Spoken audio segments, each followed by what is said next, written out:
Good evening and welcome everyone. Welcome back to fractalu.com. Tonight we're talking about John Dee, Shakespeare, The Tempest, The Magic of Alchemy, and the real history of the implosion in alchemy and tornado making from John Dee the Conjurer. And we have with us our very special guest this evening, Dr. Teresa Burns, who spent much of her life working on this. She teaches in university on this. She's a professor. She's deeply involved in the academic study and teaching of history in these periods involved. She also spent a good part of her life working with Vincent Bridges, who was close to us, as you know, deeply involved in the myth, the history, and the science of these things. And you know, for me, I have been working in terms of the science of these things so long, but I don't do history or dates very well at all. And Teresa, on the other hand, is an absolute expert on these stories to the point of being almost respectable. And actually, no, I particularly personally enjoy talking to Teresa about these things. Now, in preparation for today's little course, as you can see in the chat window up there, I started a new article, which I'm just going to talk about for 2 minutes here and then turn it over to Teresa, just as a teaser for this evening's conversation. And in that article, and you can see the Facebook link there, I put it on Facebook today. In that short article called John Dee the Conjurer, I was responding somewhat emotionally after having read two more books on the life of John Dee, one called The Queen's Conjurer and the other called The Arch-Conjurer of England, in which it became clear that on the one hand, you know, the Queen thought she probably wouldn't survive if she didn't have a good conjurer, but yet if you were convicted of being a conjurer, you were then thought to be the devil. and the agony of that is that the science of what it is to conjure was not understood, and that was a big part of the agony of John Dee's life. And then I spend the rest of the article making the case that, in fact, phase conjugation, or literally to conjure, is how you make rainbows and how you create charge collapse in alchemy. And actually, when you cause light to converge in those very critical angles, which is the study of perspectives and the cube and four-wave mixing and optics, to make waves phase conjugate or implode or become centripetal, the reason that calls ancestor memories and spirits and angels is because, in fact, that implosive conjugate point is the grand attractor for the plasma cloud of charge that is the body of ancestors and ghosts and angels on a larger scale. So, in effect, it is a natural and necessary communication media for actually being in touch with ancestor memory and larger plasma beings that steer things like great storms, even the Tempest, the storm that took out the Spanish Armada. Point being that once we understand the physics of what it is to conjugate and the necessity of being in touch with plasma and ancestor memories and great spirits, it is said that angels and the gnomes and elementals think that we're drunk because we don't talk to them. So it is desperate that we learn what the science of conjugation is, not just to learn the real physics of alchemy, and there will be more conversations about that in a week or two when we have Paul Harris, our major alchemist chemist, with us, but also to understand, as the Aboriginals do, that talking to ancestor memories is critical for survival. Okay, so that was my little 2-cent piece about the importance of being the conjurer and how we get past religion wars, which were a big subject of John Dee's life, into a real science. So that being said, without further ado, I would like to introduce Teresa Burns, who has planned a wonderful presentation this evening. She has amazing, extensive visuals, and I'm right now at this moment turning it over to Terry, and I will just come in once in a while just to keep it fun. But Terry, it's all yours. Well, thanks. And I wanted to just comment a little on what you were saying, if you don't mind. And one of the things that became very apparent to Alan and I when we were doing theurgic workings at Washington, D.C. or something, and there were ancestral spirits around that we wanted to help. Well, the relationship between the people and the spirits of the land in most of human history is that, you know, you are born in a place, you die in a place, the spirits are all around you. It's not that you're moving all over the place like we do now. In fact, one of the things we felt there was, you can take this with a grain of salt or not, but I mean it has a true statement, that there was this disorientation by dead, in this case, Revolutionary War soldiers, with dead native spirits there who were sort of like, who are you people and why are you here? And the lost soldiers were like, well, we're waiting to go to heaven and something has happened and we're stuck. And anyway, but I will shift. Yes, stuck ancestors. To understand conjugation is to help to release stuck ancestors. So that's a very important conversation. So we could have a lot of fun with that. But please, excellent, Teresa, but please go on with your presentation then. Sure. Wonderful. So we're going to talk today about John Dee, William Shakespeare, and A Tempest. And I know Dan has lots to say about the physics behind spells and the ophoneme and so on. But I am the more mundane person here, so I will just be talking about the history behind it for the most part. So hopefully these slides are progressing there. So you have pictures there that you probably recognize of John Dee. That is, in fact, let me see if I can, yeah. So this is from the original in the Ashmolean Museum. And gee, there that one is too. You don't find a whole lot of pictures of John Dee except ones that look like that have much of any historical background at all. Here's a picture of Kelly. This one was a picture I took actually at a restaurant in a town where Kelly had lived in Bohemia. It's the same one that you'll see over here in Ivan Svitak's book on Sir Edward Kelly. That was the first bio of Kelly. And that comes from Casaubon's book. Okay, so as my attempt at a mildly humorous lead-in, because these are rhetorical questions, here are some. And so, can you hear me okay? There's all of a sudden a kind of high sound here. I think we had a problem with Paul Duffy's mic. We muted that. Go ahead, please. Go ahead. Okay. So here is, this was from a Rosicrucian publication a century ago. Edward Kelly is a magician, and he's raising the dead in the churchyard. Something that we're a bit suspicious of at the moment. And over here we have one we know can't be true. This is, there's Dee and Kelly, and who is it? They're exhibiting the magical skill to Guy Fawkes. Okay. Point is, there's a lot of press that these two fellows have, and we're going to next look at this picture. Some of you maybe have seen it. This showed up at an auction. The link that you have below there is to Nick Farrell's blog. Nick writes mainly on Golden Dawn style magic. Now, Vincent thought that this was probably Kelly at Kelly's Tower or the Donkey in the Cradle in the Czech Republic. But if you zoom in more than I'm able to zoom in, it will say Lasky, like Lasky's magician.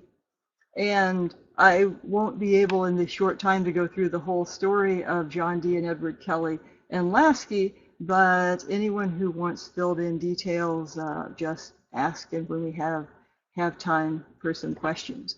One thing I did want to say, Dan talked a little about Vincent Bridges. So Vincent and I, it seems a long time ago now, though it's only been a few years, about 2001 we started working on a book, then several books on John Dee and the Elizabethan theater, and they morphed into one book that was on Dee, one on William Shakespeare and the Underground Stream, one on William Shakespeare and the Great Heresy, another on Sir Edward Kelly, Shakespeare, intrigue surrounding the Dark Lady, and they always were kind of unfinished. And sometimes we worked at cross purposes, although I think having an argument with someone as smart as Vincent was does help you polish what you think you know and what you really know. So both of us, and this is the basis of this talk today, both of us agreed that a lot of things in the Shakespearean canon made more sense if you assumed that a young William Shakespeare was the same person as the Francis Garland in John Dee's diaries. Dan, go ahead. I just saw. No. Oh, I saw that. I'm sorry. This is the first time I have ever tried to teach through anything like this. So I'm. It was just our friend John Paul Duffy wanting to chat, but he wants to chat later. Please, no, continue with your thinking. I mean, the story of how Vincent made the connection between Shakespeare and Dee and Kelly is fascinating. That's the central theme here. So by all means, please continue. Well, now I have. As they say in the South, bless Vincent's heart, he told that story a number of ways. I think because the real version was so fantastic, he probably knew people wouldn't believe it. So the rational deductive way would be that if you look through John Dee's diary, and we'll see that later, and you show where Shakespeare is. Of course, a lot of the years you don't know where he is. Those are the lost years of Shakespeare. But you show where Shakespeare is and you show where Francis Garland is, they're never in the same place at the same time. Now, the real reason, I think, was drawing on something like memory. And in fact, when we started this, we were looking for a Rosicrucian meeting in John Dee's house in Mortlake. And take this as fiction, those of you who care to. So I'll tell you a good story that could be fiction. So Vincent, who's a very talented musician, went through the veil and decided he'd go peek in. But then, as he said, it's kind of hard when you're hanging on the ceiling looking into the room of a place 400 and some years before to know who the people are. Like, he knew that one of them was Dee, he knew one of them was not Kelly. So then my assignment was, based on these physical descriptions, like, tell me who these people were. So that was kind of entertaining. And then I encouraged him to do that more often, and he said, no, that's not how you're supposed to do research. My response was always, but it works so great, let's do it again. Anyway. I think Teresa's talking about Vincent's kind of skill at remote viewing in a way, yes. Yeah, exactly. And so he felt a strong connection with Sir Edward Kelly, and that, of course, was Dr. Dee's scryer. One of the things we found that we'll see here soon is that Kelly wrote, among other things, a 1589 poem called Concerning the Philosopher's Stone that was dedicated to one G.S. gentleman. And we both thought the G.S. was Gulielmus, Latin for William. Now, Shakespeareans do not agree with me. Shakespeareans would not agree with much I am saying. So now, for another historical problem, we'll just look at some of the problems with identifying Shakespeare, but this isn't going to turn into some Baconian or other conspiracy, I hope. So here are some pictures allegedly of Shakespeare. The first one is the so-called Chandos portrait. The second, the so-called Cobb portrait. Some people argue that the Cobb portrait is really of someone else. This one, with apologies to Shakespeare, who's probably a pretty good-looking guy, but this I call the ugly portrait. And no one thinks that he looked that way. In fact, a couple German academics have argued at length that this is parts of pictures of different people that they think wrote Shakespeare's plays. Anyway, over here's the funerary monument, and down here's the Grafton portrait. Right there you can see it says 1588. So that's a portrait that many people, including Vincent and I, thought was Shakespeare. However, there are others who think it looks more like this portrait, thought to be Christopher Marlowe. Now, this portrait of Marlowe wasn't found until the last century. I mean, it's a kind of amazing historical find at the people were doing renovations at the college that Marlowe attended and found this. And there are in-depth analyses by people, the most famous probably is Charles Nicholl in The Reckoning, talking about what the way Marlowe, if this is Marlowe, and the way he is dressed, what it shows about him. I mention that because Nicholl and others accept that Marlowe was at least a courier, I would say a spy, although what you mean by a spy in that time period is pretty different. Of course, some people say that these are the same ones, and that this picture that most people think is Shakespeare is really Marlowe. So, where we're going with all of this. I want to talk some about Dan's idea of consumed perspective, as a way that different points of view or different embedded symmetric shapes and axes of spin can inhabit each other. If we have enough time to do it, we can look at the play Midsummer Night's Dream that way. If you think of how two people fuse, take sexuality as a metaphor, or not, most obviously not, of union, then in Midsummer Night's Dream you have a group of couples who are matched up the wrong way. Vincent used to love to explicate this in terms of Paracelsian oppositions, and assign each of the couples to a different place on the tree of life. So we'll get back to that if we can. I want to talk a little. Not to interrupt, but just to say that's what really excited me to talking Teresa into doing this, was when Vincent exclaimed that, you know, exact opposing pairs, and possibly 4 pairs of opposite kinds of couples, do their opposite kinds of emotions in symmetry sequence in order that you consume perspective and suddenly have that fusion moment at the end, exactly the way 4-wave mixing opposing lasers conjugate and create fusion. So the oneness experience at the end of Shakespeare was consume perspective, literally in terms of studying perspectives of symmetry, but also studying, you know, perspectives of imploding opposing emotions. So that all's laid out in the cubic symmetry array of Shakespearean theater, and that's how I got so excited to do this thing in the first place. So thank you, Teresa, for humoring me. Please proceed.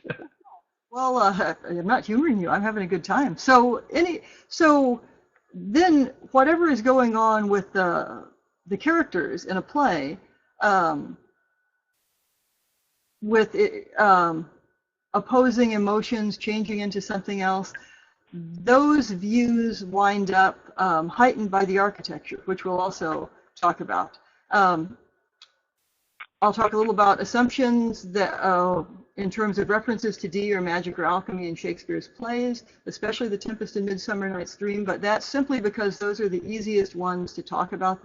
There's a whole book out now, for example, looking at alchemy in the sonnets. It's just that I don't really want to try to do that fast. So now a quick review of John Dee's standing as a mathematician. This is where I cheat a little because I don't want to do that fast either. In fact, I can't. But that's why you have so many of these slides, because there are other references where if you're interested in this, you can continue on your own. Quick review of Edward Kelly's standing as an alchemist. That is not what Dan and I were talking about before this started, not what you actually do with the powder to perform the great work, but just his general opinion. Edward Kelly's arrival at Mortlake, their European adventures, and then we'll get to Francis Garland and Shakespeare. The Spanish Armada, the storm, and whatever evidence that I have time to offer after that or questions that you have. So,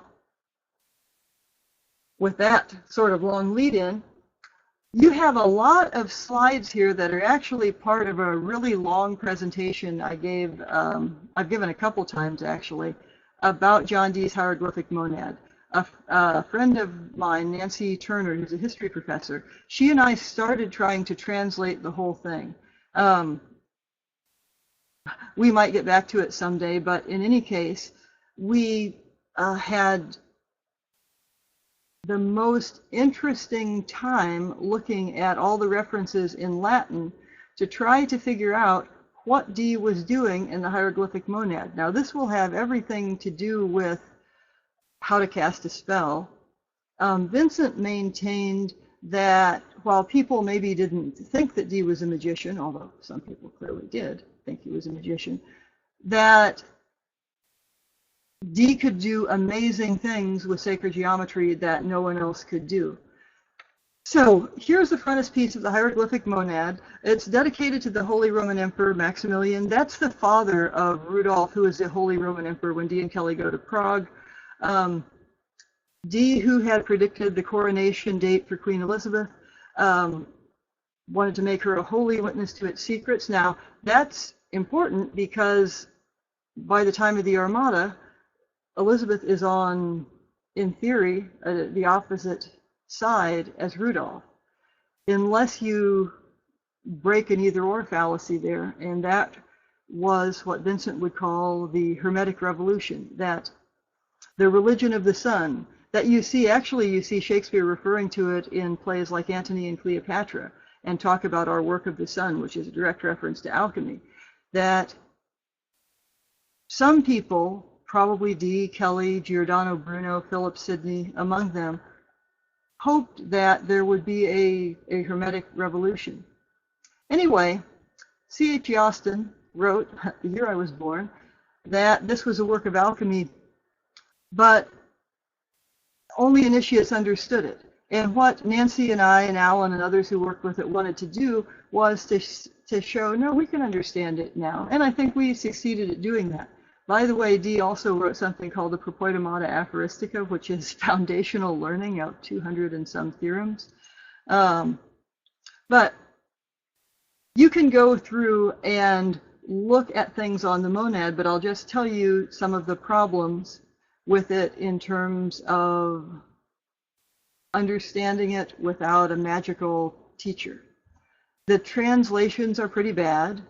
Most people don't have the context, and there's a real condescending attitude that assumes the text doesn't have really any value to mathematics or poetry for that matter. So chemistry is this precursor to chemistry or to physics or the real sciences. So rather than go through all of it, though, I'm going to jump ahead a bit and just suggest some things in case you're interested in looking at it a bit later. So a monad can be a tetractys, right? If you look here, there's 10 points. And so the idea is that this point contains all of them. So it collapses into itself. It doesn't exist, but existence vanishes without it. It's in ways an origin of space-time. So that's a kind of intense idea to come from that time period, I suppose. You will get ideas of interior and exterior astronomy. There are several articles out that talk about how Dee's hieroglyphic monad was Earth-based, that he didn't seem to know that the sun was the center of the solar system. Well, it was heretical to say that at that time. And if you can read it as an initiatory text, you realize that you start and the focus is the Earth. But by the time you get to about Theorem 17, everything goes around the sun. In other words, it works like modern day astrologers work. I mean, we're on Earth. So it's important if you do your chart to know where you were born, at what time. And you don't place yourself on the sun. I mean, maybe we want to pass through the heart of the sun sometime, great, but you don't do your natal chart that way. So D in the hieroglyphic monad has sacred geometry meshed with astronomy in a really fascinating way. A little precursor here to those of you who know the story of Dee and Kelly and the wife swapping, sharing union. That's a pretty sexual set of theorems. You get, when he's punning on Venus in the generative form, you get someone who is worthy. You also get the mound of Venus. You get the union of the sun and the moon, which is the sacred union. So there's lots of fun things in there for a math text. Now, on those handouts I gave you all, I'm skipping ahead way fast here to slide 35. One of the things that you can get from the hieroglyphic monad and nowhere else, those of you who have maybe been part of initiatory societies, if you know the analysis of the keyword, the INRI to LVX, or the sign of the adept. Well, that LVX comes from the 17th theorem, but it also is referring to if you have two kissing cones here, you have a rectilinear cross, and you run a plane through, these are the shapes you're going to get.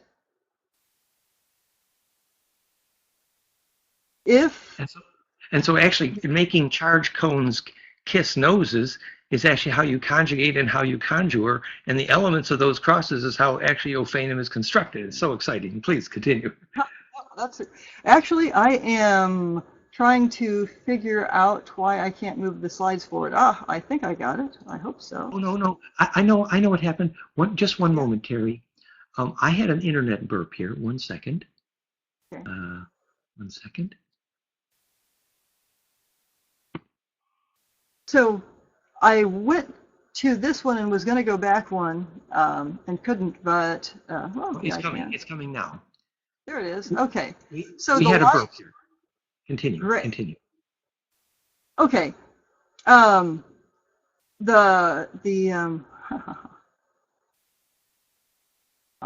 just go back to this one. So if a plane runs through the vertex, as Dee is talking about, you can only have a point, a line, or a cross. But then you get an image that Dee is going to use to talk about how a point of light as the vertex of a cone exerts influence. So you can see LVX there, lux, or light in Latin. And of course, that's the sign of an adept, LVX. Many folks now look at Dee's alchemy as an alchemy of light. One of his main foci, all puns intended, was optics. So what does this have to do with sacred geometry? You can see, but how about Shakespearean theater? Well, at the end of the hieroglyphic monad, you have a progression from 4 to 3 to E-A-O. And that places Dee really clearly in the particular stream of Greek alchemy. One of the things I was talking about with Dan before we started was the idea that one of the things that perhaps persuaded Dee to head onto the continent was looking. Dee had a huge library, the largest in Europe. But there are lost libraries, right? The Lost Library of Alexandria, which was rumored to have partially escaped to Russia with the bride of Ivan III, and then it was passed on to Ivan the Terrible.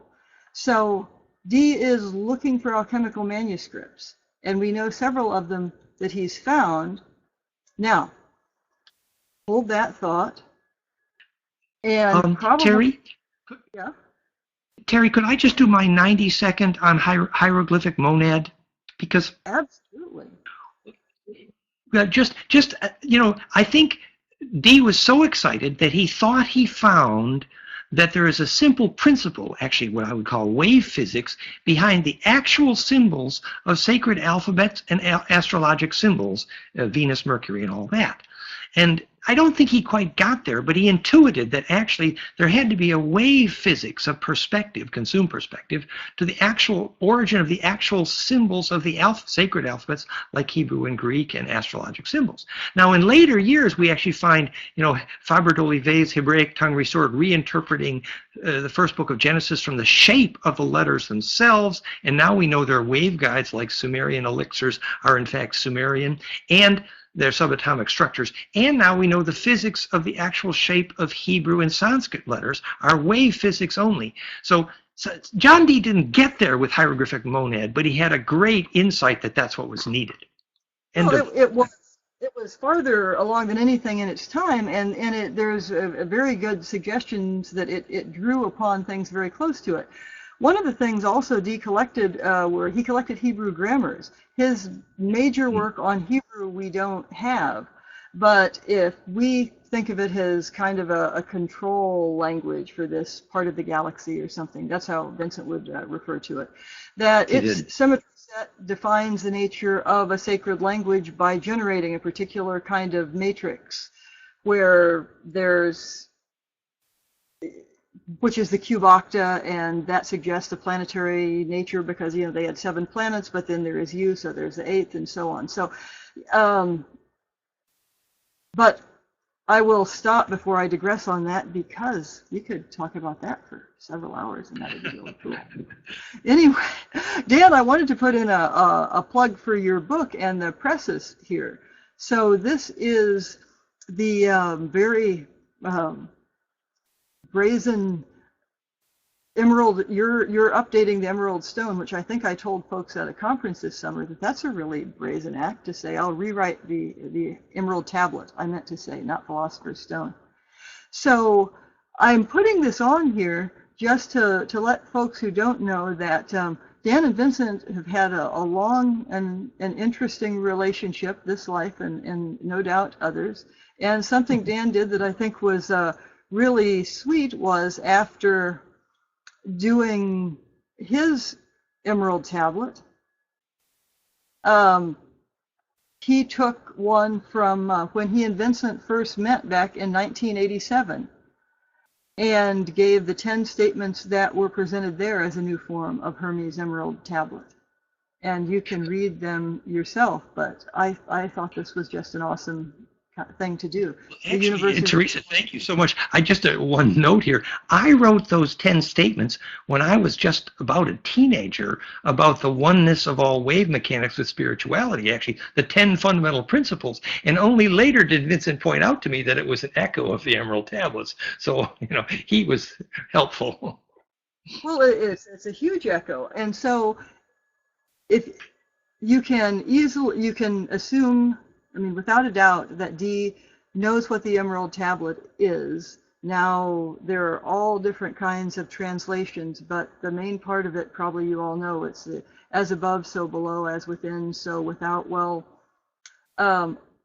if you figure out how you're going to do that in terms of geometry, you've got the torus that Dan is often talking about, and a certain way of casting a spell that will set up well, the pence in 4 directions, and then you bring above and below together inside of you, and you have a torus, and you have that spinning.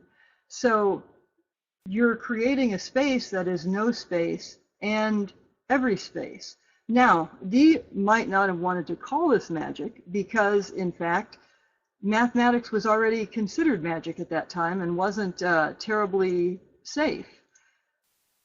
But let me tell you just one more thing about Dee and his sacred geometry before moving on to this next thing.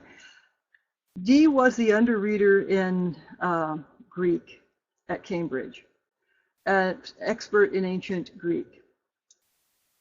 Greek, of course, also is a sacred language, and you can make direct connections in Greek and Hebrew between numbers, letters, different types of music in the case of Greek. So what does, oh, well, I'm sorry you're off, Paul, but cool. Timothy, I've heard of Timothy, of that with him. So anyway, so I'm just going to say quickly about, yeah? Just to say, Teresa, that when Vincent and I made this table at that link showing the direct connection between the Ophanim alphabet letters and the Greek alphabet letters, and then we taught in Athens that Ophanim was the origin of Greek, and they decided to shoot us. I didn't realize that actually Dee and Kelly were deeply immersed in Greek when they fabricated the Ophanim alphabet. So there was a question of which came first, but there was an intimate relationship. And if we're right that the Ophanim letters are in fact waveguides, and that may be true of Greek as well. Oh, I think absolutely. So let me tell you a little bit about how you would study geometry in Dee's time, because you'd study it the way the Greeks did. And you would use geometry for a lot of what people do now in algebra. But there is this strange grammatical construction that is called the helping hand that is in like the Greek Konica of Apollonius and so on. So it's in the future. There's this helping hand, and you will have bisected this angle. Then you will have drawn it this way. So you're building things up in your mind in 3 dimensions, and the whole practice, remember, it was the Romans that were into applied stuff. The Greeks were not. So you're doing this in your mind. Well, you're creating magical structures. I mean, the magical structures around Dee's house in Mortlake must have been crazy. I mean, because you're creating these structures by trying to understand and solve these geometric problems. And what Vincent and I both thought was that he had stumbled onto the idea of a hypercube. There wasn't a word for it, but there were spiritual explanations. You know, Crowley's thing about a sphere whose circumference is, oh, I won't get it right now. Anyway, it comes from Nicholas Cusa. The circumference is everywhere and nowhere. So anyway, what you have in this next slide, oh, that's not something. Sorry, that's my fault. Go ahead, please. I thought it was the one here.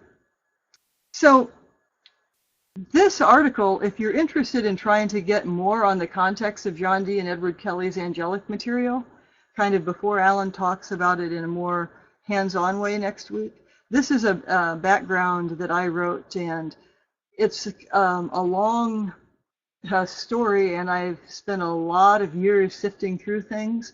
So the difference, I think, between what I did and others who were better scholars, like the fellow who wrote the Archconjurer book that Dan talked about, they are traditional historians. Fortunately, I'm not a historian. I'm an English professor. People think we're flaky anyway, but I wasn't worried about writing traditional history. That doesn't interest me in any way. I wanted to know how much of the legends could be true. So that's how I was sifting through things in that article. I think looking at who's online here, y'all almost all know this, but in case anyone doesn't, a lot of John Dee and Edward Kelly's scrying material is, you can go see. This was, they're not in that setup anymore.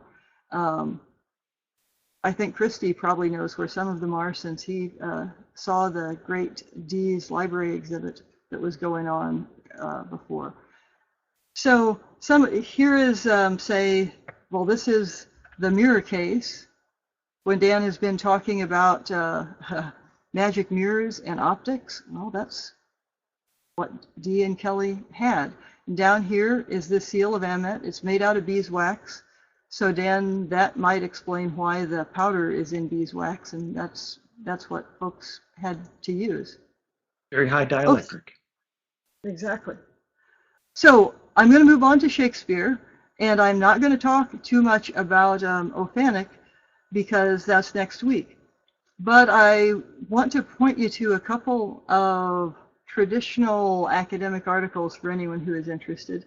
This one by Deb Harkness, some of you might recognize her name. She has 3 novels out now. They're vampire novels, Discovery of Witches, or the All Souls trilogy. But she's a history professor out in California, and a very good one. And she started by writing about John Dee. She wrote about Jane Dee also. But this one, Shows in the Showstone, A Theater of Alchemy and Apocalypse in the Angel Conversations of John Dee. What she points out, and she makes a couple mistakes, but she also is the first to say certain things, is that when Dee and Kelly are talking to angels, and Kelly is scrying, that what he sees sounds an awful lot like theater. That people are dressed the way you would expect them to be dressed in theater, that curtains open and close. And she didn't go so far as to say, well, I think there was some theatrical person around, because she's a serious history professor, of course. But she gets right up to that point. In fact, I was lucky enough to ask her when I read her fiction, and she has scenes set in London, with John Dee is in London, and Edward Kelly is in Prague, and the vampire and the witch, who are the main characters, go to Prague and see Kelly, and he's living at the Donkey in the Cradle, a place some of you know where Kelly lived. Most people in Prague would agree. And so I said to Deborah, well, so you agree then that Kelly lived there? And she said, oh, that book is fiction. I wouldn't say that as a historian. It's got to be hard to be a historian. Anyway, so this book, this article was one of the first academic articles that started suggesting the theatrical nature of the magical operations Dee and Kelly were doing.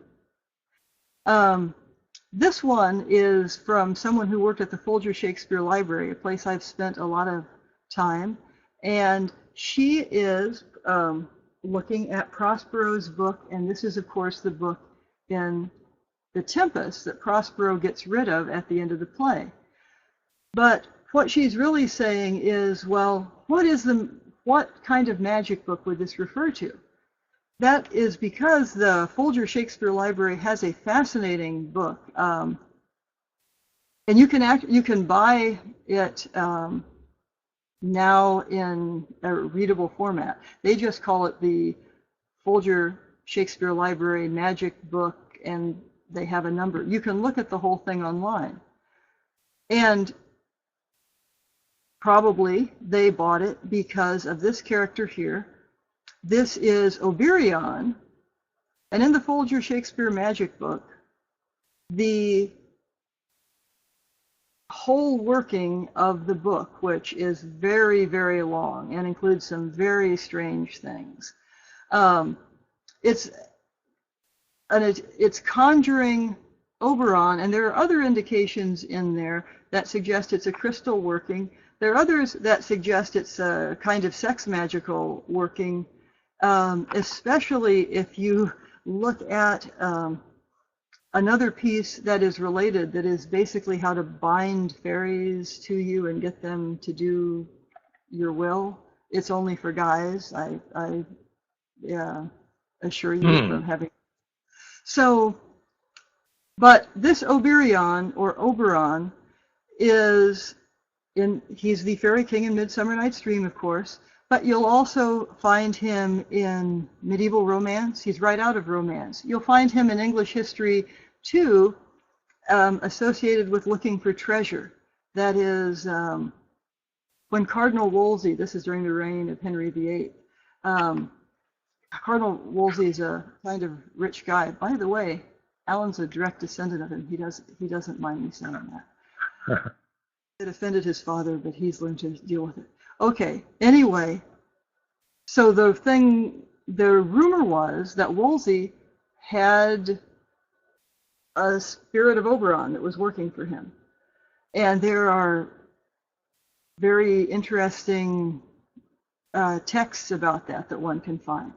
Okay, so how does Oberon in this magic book influence someone like Shakespeare? There's never been a really good explanation for that. And people have tried to connect this magic book. By the way, you're seeing some pictures of it now. I'll just go through them. If you figure that the magic book was used by someone like Kelly, which I think it had to be, and that Francis Garland was Shakespeare, all of a sudden you start to see an end to Dee and Kelly's magic being something that Francis Garland was part of, and if Francis Garland was a spy name of Shakespeare, there's the further connection. Now, one way we know that this is probably Kelly's is because of the lies in it, not that Kelly was a liar, okay? But there's a very strange page that, if you laboriously transcribe it, it talks about John Weston. John Weston flew down to, I think, Constantinople, and he gets some stuff from Constantinople, and then he winds up in the Catholic College.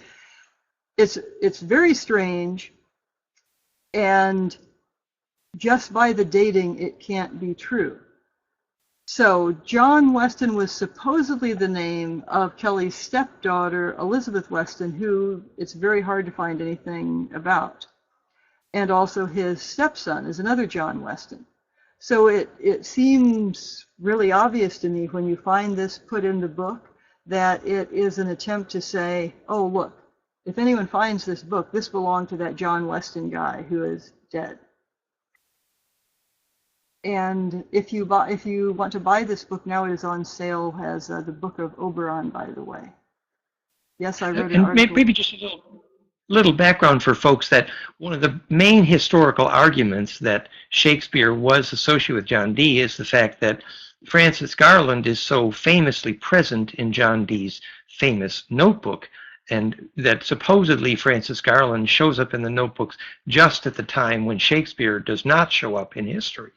And the connection between the two, and also wasn't it the letters of his initials would be the same, FG later. Sorry. I think I have a chart on that to show you all later on, and you can also just Google Francis Garland's spy line. I put that online some years back to show that. Also, spy when Dee, here, let's see. Let me bring it back over here.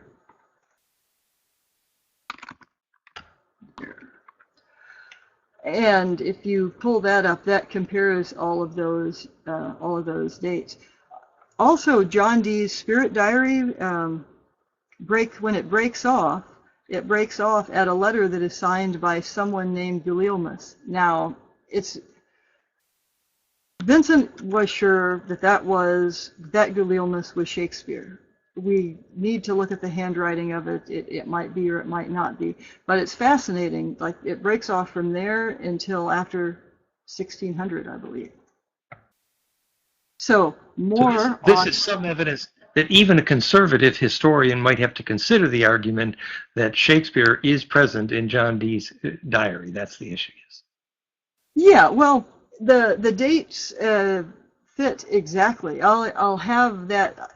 I might go over that when I have that screen up in a bit. But yeah, no, but that link is good and it's beautiful. So folks, just go to that link that Terry just put in the chat window. It's compelling evidence that Terry assembled. Great work, Teresa. Please continue. So this is actually artwork of Alan's. This is John Dee and Edward Kelly's Holy Table. It will also it appeared in print with Merrick Casaubon's True and Faithful Relation that he supposedly made from the original.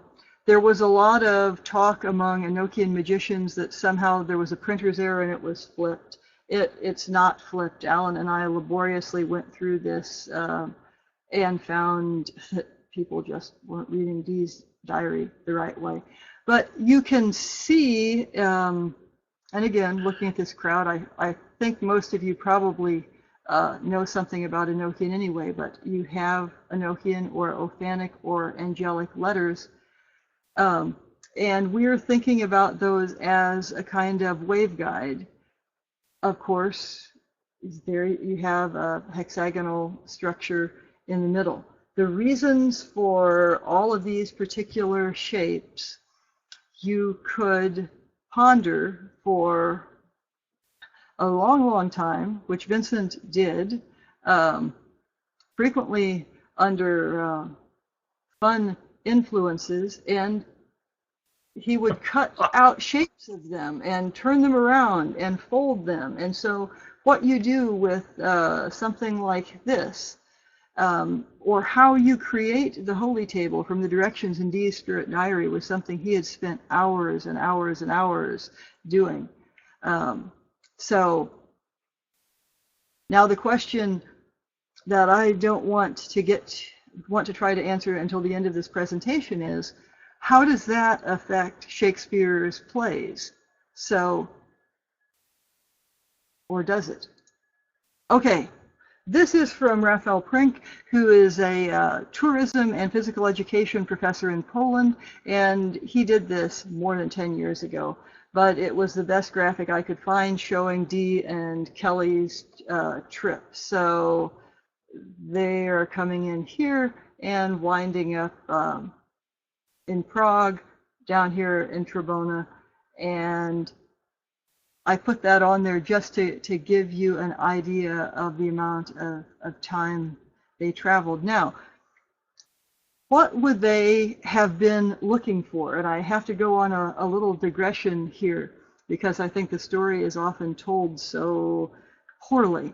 You know, it is that Dee is sort of a difficult but pious genius until Kelly comes along and corrupts him, and then they go to hell in a handbasket or something like this. So figuring out what Kelly's past was, is a whole nother subject. Vincent had finished a biography on Kelly's that hopefully will come out sometime. But let's assume that there were some people who knew who Kelly was and that he had some kind of a persuasive background, because I think that that's the case. So then, if you know the story, Albert Laski, the Polish count, comes in, and soon they're going to go off on this trip with him. Now, what's left out of the story is that informants in England, on the continent, are telling the English, hey, this Laski is broke, he's a con, stay away from him. Laski also has married someone who is probably the illegitimate descendant of Sigismund the Old, who is a famous king. And for people who are into claims to the King of Jerusalem, which is basically the, Dan Brown's bloodline claims. So she has one of the claims to the Kingdom of Jerusalem. Oh, another digression. Duke of Athens in Shakespeare's Midsummer Night's Dream, that person was a claimant to the King of Jerusalem.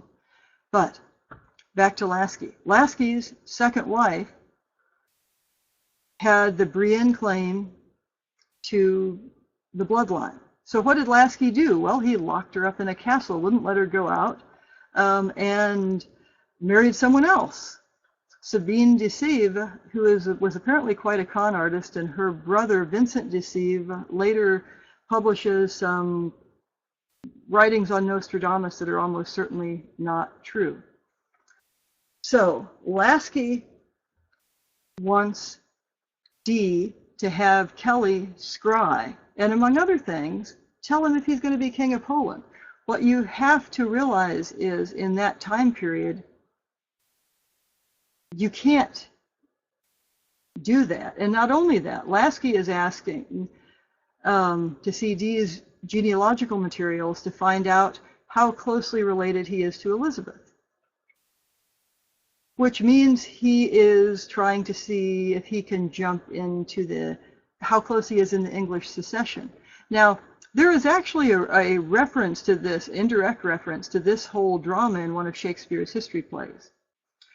Be that as it may, if you consider that Dee is the neighbor of Francis Walsingham, Elizabeth's spy master, Kelly is certainly under some kind of obligation to Lord Burleigh William Cecil, and you look at this as a setup, then it appears a bit different.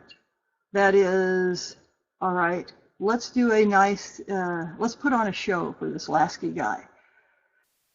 Let's tell him what we see, and that, yes, Laski, you're going to be king of Poland, and see how he reacts.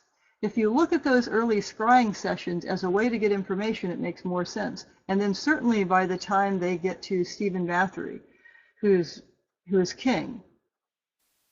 So what Vincent would argue is that in this, as intelligencers, something happened that neither of them expected.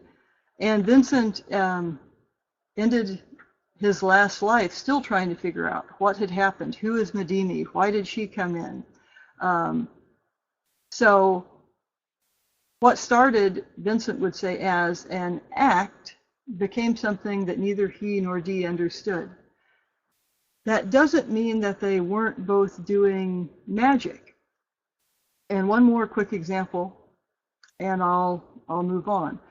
Dee spent a couple of weeks in, I think, the 1570s, maybe the late 1560s, I'm not sure. But anyway, copying the Stenographia of Trithemius and saying it had great use for espionage.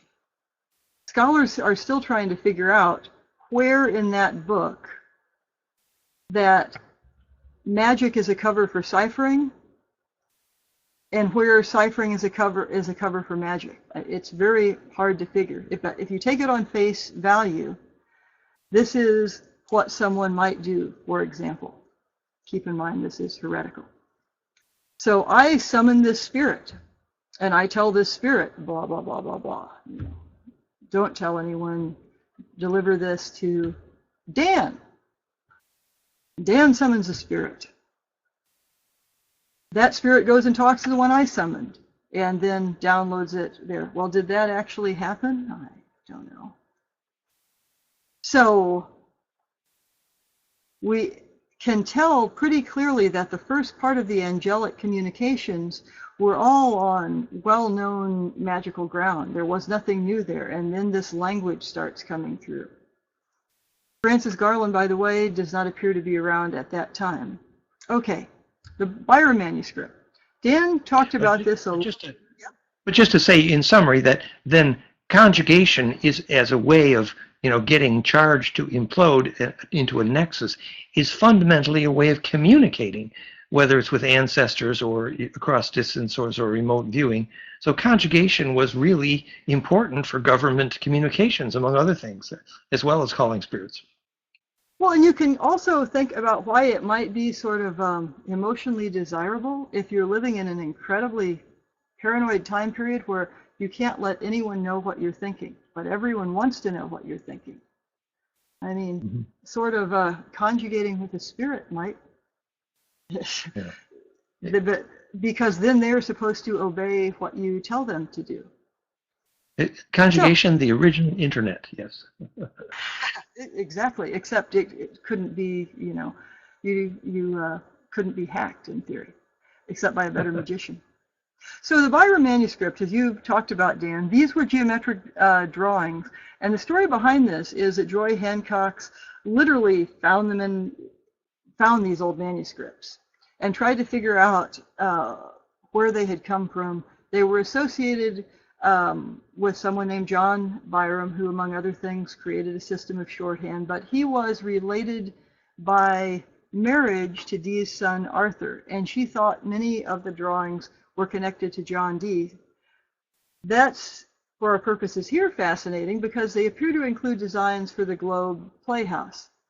Let me go, and you might notice here that these seem to look a little alchemical, right? Just to say that if they're associated with John Dee, and John Dee was famous for the mathematics of the quote-unquote hypercube, so the hypercube concept from advanced mathematics suddenly becomes a design for Shakespeare's theater, which also was octacubic. So the implications are intriguing for implosion. And if we had more time, you can look at other diagrams like this that are in fact very similar, except they're not purported to be of the Globe Theater. They're by none other than Robert Boyle, right? Boyle's law of physics. Boyle, by the way, was also looking for the Philosopher's Stone. He said he'd heard that Kelly's transmutation really happened, and he'd heard that from a relative, which is an interesting clue to where Kelly might have come from. But those drawings of Boyle's are in the U.S. Navy Library, although you can access them online, and no one knows what they're for. They're just, I would say they were part of Boyle's alchemical project, but no one really knows. Anyway, Joy Hancock has spent 3 books now trying to figure out if these drawings were connected to Dee and their drawings of the globe, what does it mean? And I say this next meaning no disrespect to Joy Hancock's at all, but it's fortunate in ways that she found this and knew that she didn't know, because she has spent so much time trying to figure out what was happening. So she traced some of the bronze plates to the Debris family, who they're a printer associated with the family of love that John Dee did a lot of work with, and then they were also associated later with the birth of Rosicrucianism. She decides at one point, well, they have some connection to Francis Bacon, and she doesn't know what. They have something to do with, anyway, it's, I think, very fortunate that she She knows it's important, but she can never quite figure it out. What she does note, though, is that a lot of things from what we call precessional astronomy are indicated. 72, for example, that 72 years is the measure of a man you might recognize from one of Shakespeare's plays. And that's a precessional marker, a non-fixed star in 72 years would precess 1 degree. And there are other precessional numbers in there. This is that spy line that I was telling you about. And if you've got it online, I won't dwell as much on it as I could. But the one online also is comparing the dates where we know that Christopher Marlowe is somewhere. But if you look in Dee's diary and you find John Dee referring to one of the Garland brothers, okay, the question has come up, why would someone be referred to as the Garland brothers? You can't, it's not a common last name. Well, if you study art history, there actually was a brotherhood of the Rose Garland. And in fact, there's a very famous painting that Emperor Rudolph went to great lengths to get carried over the Alps called the Festival of the Rose Garland, or the Feast of the Rosary. It's translated a variety of different ways.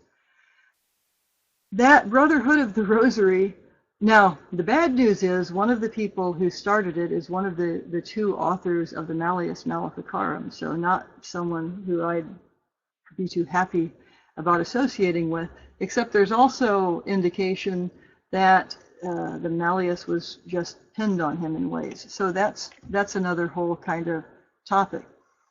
But the Brotherhood of the Rosary, or Brotherhood of the Rose Garland, or Brotherhood of the Rose, or Brothers of the Garland, were an intelligence network. When we think of spies, we think of the more James Bond kind of ways. But if you figure that these fellows had a deep spiritual commitment to something, then the question is what? Anyway, if you're looking at this, what you'll see is that by the time that John Dee is at Trebonia in South Bohemia, and this is where Kelly gives a presentation of the Philosopher's Stone, Francis Garland appears. And I'm going to paste into your panel over there. I looked at some of the things in terms of Dee's diary and Francis Garland appearing in a couple different articles. There's one of them, and here's the other. Well, no, it's not, but the other links, this one links to. But you can't find any time that Shakespeare and Francis Garland are in the same place. Okay, so you may say, cynically, as many people have, yes, Terry, and we can't find any place when you and Shakespeare were in the same place either. And I'd say, yeah, I know. And you could also use this to make an argument that maybe Queen Elizabeth was Shakespeare. Okay, but one of the things that people who track the whole, who is William Shakespeare? Was he really Francis Bacon kind of thing? What they will do is go through the plays and figure who could have had this amount, these different types of knowledge. And one of the things generally agreed on is that Shakespeare, or the person who wrote some of the plays, had to be pretty close to someone with magical knowledge. And since I have an idea I'm preaching to the choir, I won't go too much further with that. And since that it's so well agreed that the principal theme of Shakespeare is actually alchemy, and that means more than just making gold, it means creating fusion physics. It all fits so beautifully with what Garland as Shakespeare experienced with Dee and Kelly in Prague before he wrote most of his plays. It fits together too well. Well, see, Dan, when the Shakespeare conspiracy theories were at their height, no one really looked at alchemy in Shakespeare's plays. I mean, I've gone and dug for, but like no one. So And we're talking now about, well, Crowley's time, basically, about 100 years ago. So the most obvious thing that people had to point to, no one really was pointing to. There's also a huge amount of documents people have found since then. By the way, Edward Dyer, Sir Edward Dyer is a courtier that runs back and forth quite a bit between Prague and London. One of the many theories back in that time was that Dyer had to be Shakespeare, because Dyer was present at certain entertainments for Queen Elizabeth, and because of his closeness to John Dee. Okay. Well, but Vincent's story was that, of course, Dyer was sent by the Queen after they thought that Kelly actually could make gold, because they desperately wanted him to come back home. So Dee came back poor, and Kelly was meantime playing the rich man in Prague because he was still pretending he could. Well, that's either true or else Dyer was a total fool, because even when he was really pushed on by, in effect, the chief censor in England about his claim that he had seen Kelly make gold, basically, he wouldn't back down on it. What he agreed was, if I hadn't seen it with my own eyes, I wouldn't have believed it. So, right. So I'm going to jump over a few things and just talk about Dee and Kelly after the Armada, which you have up here. Now, the big storm that has to do with the Armada, what we're missing here, is something called the heptagonal working. It's all through Dee's diary that they're preparing for it. There's Dee's only magic book, which I and Alan both looked at as part of our Othanic work and tried to correct tablets using them. But whatever this heptagonal working was that Dee and Kelly did, the pages describing it are missing. So you don't know. But we do think we've identified the 7 hills of Prague and the monuments which were identified in the heptagon from which he launched, supposedly, according to Vincent. Well, I think we could magically say exactly what they did, and the fact that they didn't write any record of it is no great surprise. I mean, so the architecture of the churches and the cathedrals, just like that of a theater, has great energy points, and they kicked up a storm. And Vincent's other the other argument he would make was he maintained that they also sent a lot of gold to the Netherlands to, in effect, buy off the Dutch to be really, really slow in helping transport Spanish troops. So how do you go about proving something like that? I guess you get really good at remote viewing and go back and take a look, I suppose. Or you write a play or something along those times. Now, I should have mentioned there were other Garland brothers. There wasn't just Francis Garland. He's there by far the most. But there are 3 others. Edward Kelly's brother, Thomas Kelly, is there, and he marries into the Bohemian aristocracy. So here we're at 1589, the 2 of them break up. Now, for lots of reasons that we could talk hours about, it looks like both men are going back to England, and then neither Edward Kelly or Thomas Kelly or their wives or kids or stepkids do. I'm not going to try to explain that one in a short presentation. But when you have Dee writing, Mr. Edward Kelly rode towards Prague afternoon, that's the last time that Dee sees him. And they're supposed to join back together in the Netherlands. They don't. Dee probably goes back by way of a visit with Tycho Brahe. At least Tycho Brahe says that Dee is coming. Brahe is then not in Prague, but he's still on a Danish island. So at this same time, you have Edward Kelly writing a poem called The Praise of Unity for Friendship's Sake, and that's the one to G.S. After this, Francis Garland and to a lesser degree Thomas Kelly are mentioned in Dee's diaries, basically delivering letters. And then finally in the last entry, there is a time when they say, where Dee writes, that we spent a lot of time talking about Edward Kelly. It was just to mention that GS was Shakespeare's initials. So. Yeah, well, Gulielmus, if you wrote it in Latin.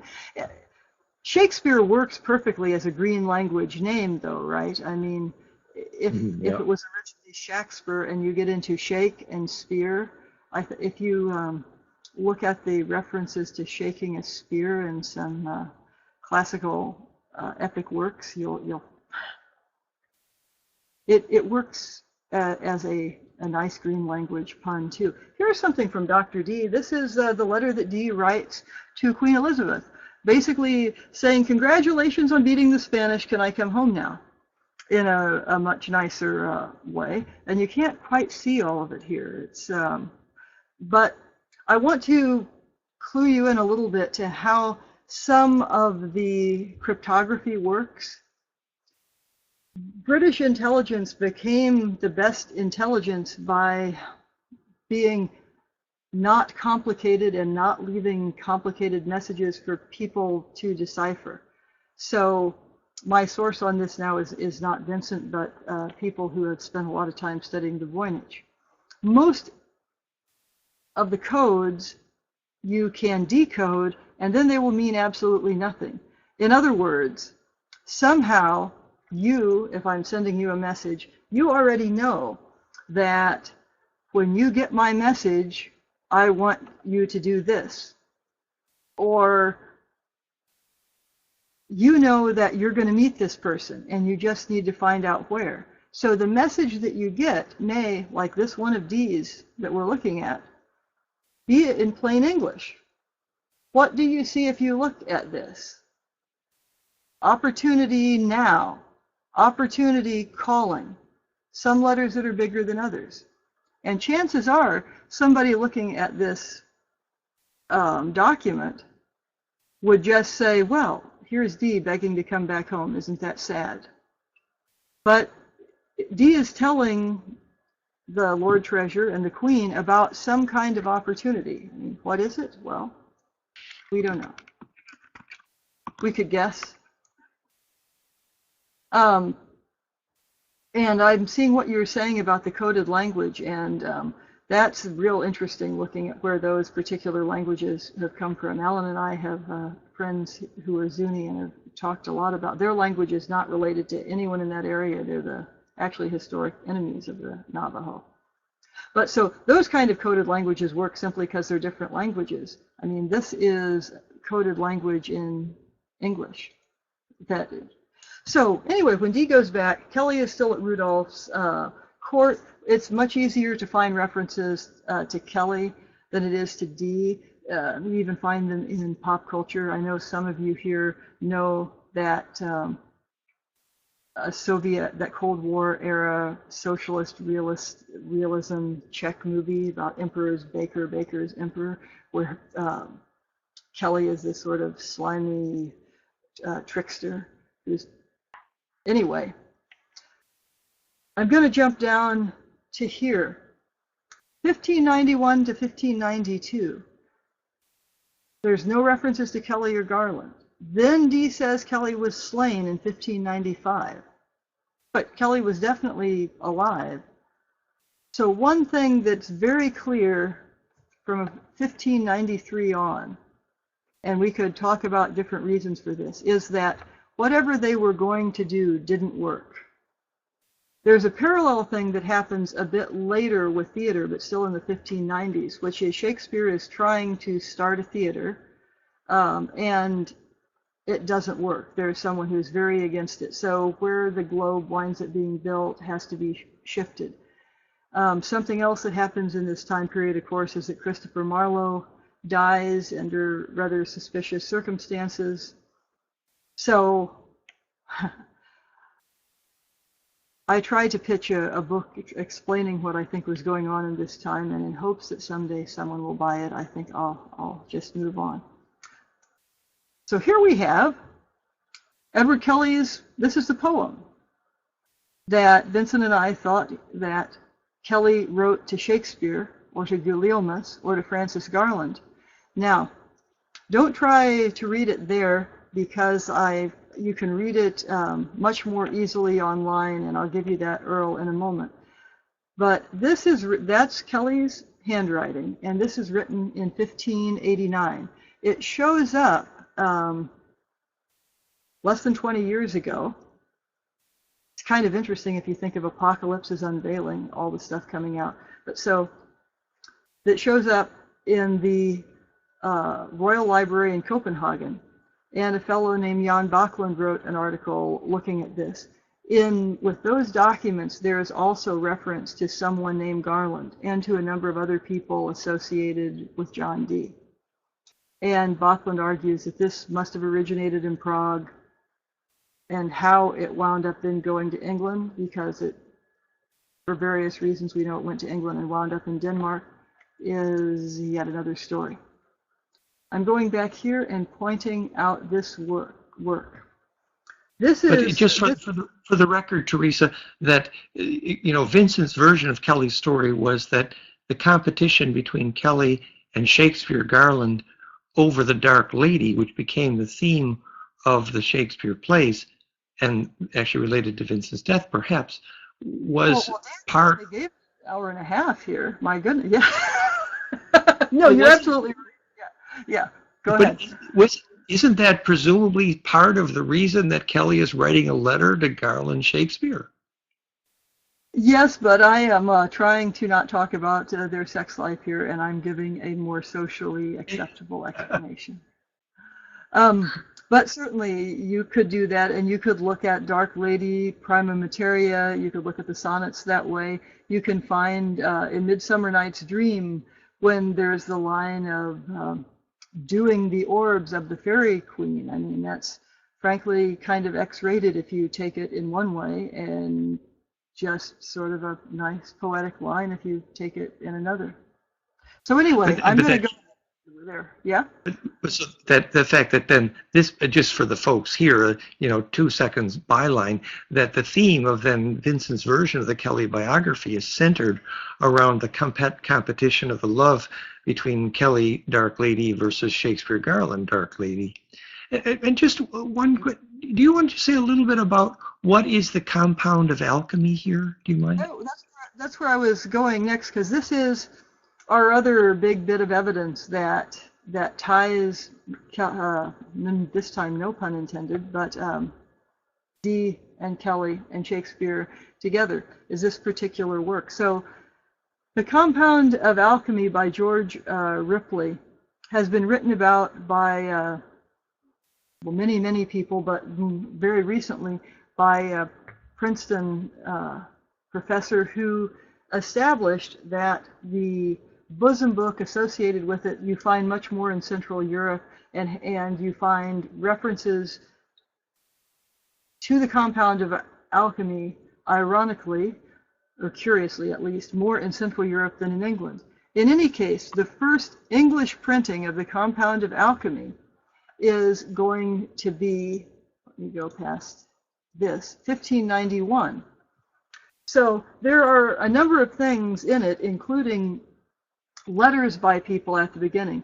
It's by Raff Rabards. All we know about Raff, or I'm saying his name wrong, but Rabards, other than his opening here, is he makes the first water mine. Basically, he makes naval weapons. So that's kind of interesting. Then you have Kelly's poem. You have a poem about Dee, and a couple other lead-in works, and then you get this Compound of Alchemy. Now, which is also called the 12 Gates Leading to the Discovery of the Philosopher's Stone. Right. And so that's supposed to be printed in 1591. Right as it's going to press, Kelly is arrested in, he's arrested outside of Prague, but he's arrested in Bohemia. Then Thomas Orwin is the guy printing it, his press is seized.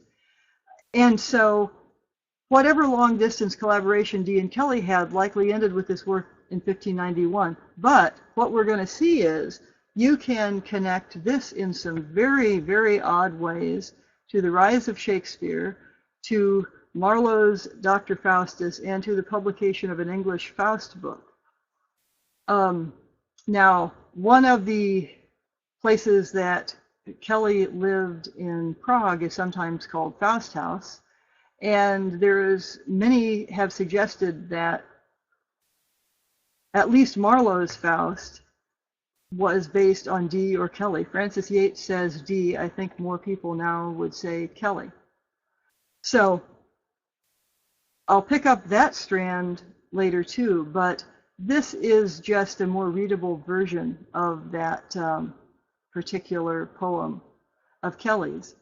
And I have Kelly's writing. This is so Kelly's writing to Shakespeare as Garland or Ghent about the Philosopher's Stone, basically. And a number of folks have taken kind of snipey comments about what a lousy poem it is, and I think they just don't read poetry and can't appreciate poetry and have no vocabulary and don't know what they're talking about. So I hope my view on that is kind of clear. Because it's a very condensed poem. It won't make sense unless you know alchemical terms and know kind of antiquated now English terms like cope. I mean, you find that in the Canterbury Tales. It's basically like a four-person's shawl in ways. And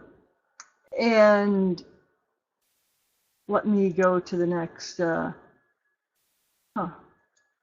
go up here. If you read this poem, which would take you a good hour to read and reread this poem and make a lot of sense of it, what you find is, or what I felt, is its instructions on how to write or to create a magical theater. Now, I didn't just feel that by saying, oh, this is what it is. So I've got this article concerning Ed Kelly's poem that is my G-rated, not Dark Lady explanation of it, although the Dark Lady explanation is way more entertaining. And I think also true, but anyway, so I went to some length trying to explicate this poem in a way that somebody who's not real familiar with alchemy could understand what was going on. And remember, this is Kelly, who is, all of Europe is at one point coming to Kelly's door because they think he's the real alchemist, and he's sending instructions on what is alchemy to GS, which is Shakespeare. So, this is a pretty rich. And this isn't the only thing that Kelly writes. I mean, the few bits of writing that we have from Kelly after he and Dee go in different directions are odd. I mean, Kelly has a work on the Philosopher's Stone that I think Arthur Waite did an English translation of it, Edward Arthur Waite. But you can almost feel Kelly playing with the person who's told him to write it, and Kelly has apparently been told, okay, you know how to produce Philosopher's Stone? Right, tell us. So he writes this thing that no one can make a lot of sense of. And then the last work that he did, right before he either committed suicide or was killed or whatever happened to him, was a piece of geomancy, in effect. It was mapping out the old Bohemian kingdom. But that has nothing directly to do with Shakespeare. So let me go to this. Frances Yates, she's the first person who sort of brought John Dee back into Shakespeare studies. And she talked about plays like Shakespeare's The Tempest, where there's a very positive view of magic, but then others, like Dr. Faustus by Marlowe, where there's a negative view. So she repeatedly contrasts the negative view of magicians between Marlowe and Johnson and the positive view in Shakespeare. Marlowe's main source of that play is the history of the damnable life and deserved death of Dr. Faustus. It's often called the English Faust book. That too could be, well, when I once tried to teach it, it was a 2-hour-long class, but the English Faust book is fascinating. First of all, it's a translation of the German Faust book.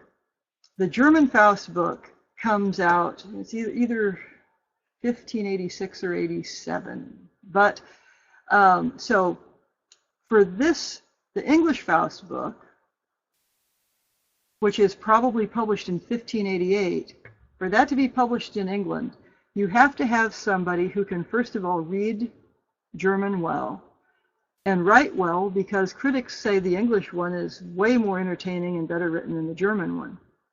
So, but then there are all kinds of things that are added and things that are changed. So those things, for a whole variety of reasons I could talk to about if you wanted, point to Dee and Kelly. One of the most obvious is there are places in Poland that are directly referred to that are where Dee and Kelly were, and they're not in the German version. Anyway, so the English Faust book comes out. Now here is a quick argument about the real Dr. Faustus, okay? One of the most famous Marlowe critics never had the guts to publish what he thought was going on in Dr. Faustus. And so Jones, who wrote and edited the English Faust book, published that work posthumously.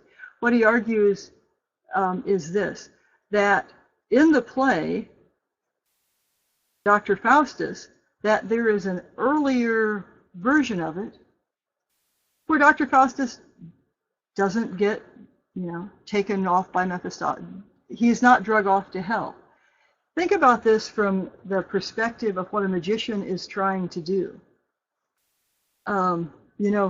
John Dee, by most traditional accounts, was willing to talk to angels because he thought men had nothing left to teach him, and he wanted to know more. Well, that's the issue with Faust, right? He makes this pact to know more. And there's earlier Faust stories. There's a Polish Faust story that's a comedy. But what if you use that knowledge to transform the earth and there's no penalty?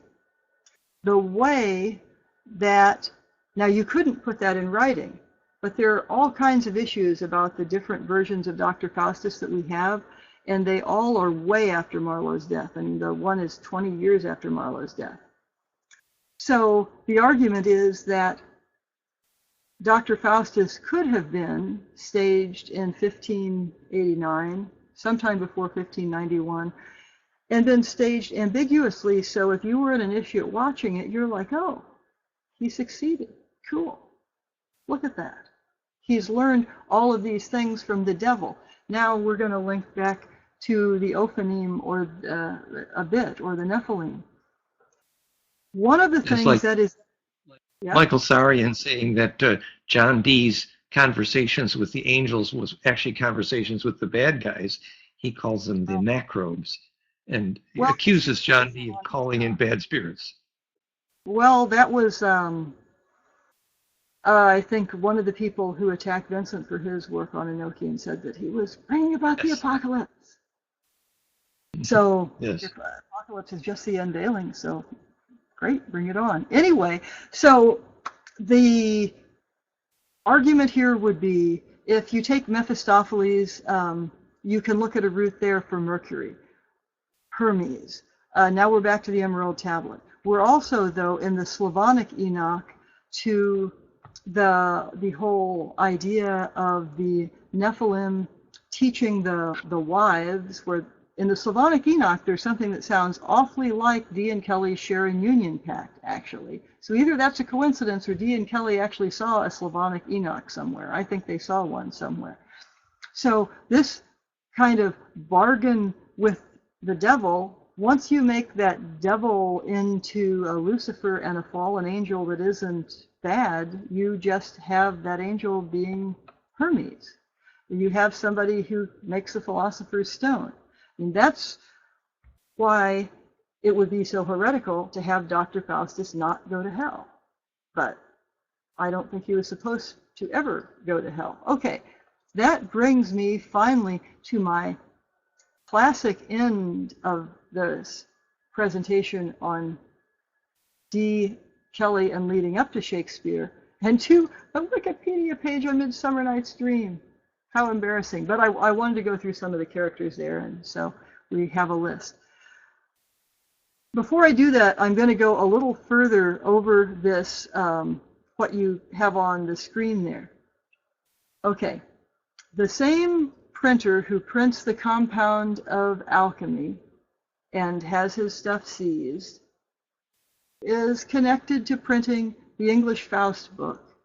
And he dies probably because he's tortured. And we know that he dies because we have his wife being referred to as a widow. At the same time that that happens, you have different presses buying out other presses, and the rise of the press most associated with Shakespeare. Tracing that through would take a lot more time than it's probably worth, but you can do it. So it appears that up to 1591, there is something that is going to happen, and it just after that falls apart. So Kelly is arrested. If Marlowe is involved in things, Marlowe dies or whatever happens to Marlowe. And Marlowe is, of course, the leading playwright in England. And so you have, following that, the quick rise of William Shakespeare.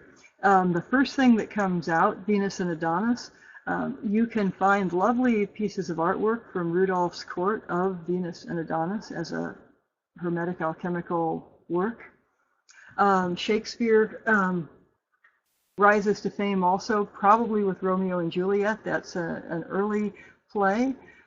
But apparently there was also a reaction from some, just how depressing.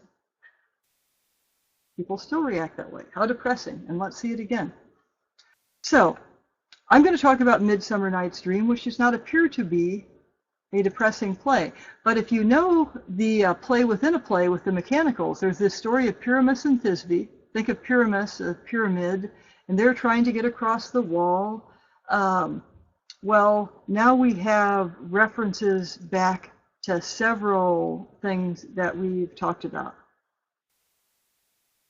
Is that play in Midsummer Night's Dream, which is probably performed in 1595? And yes, it's sad that I know these dates by memory, but I do. And it's probably performed at a wedding, either for William Stanley or for the granddaughter of Burleigh, whose name I forget at the moment. Anyway, so the play within a play can be seen as mocking Romeo and Juliet, but it can also be seen as a Hermetic play.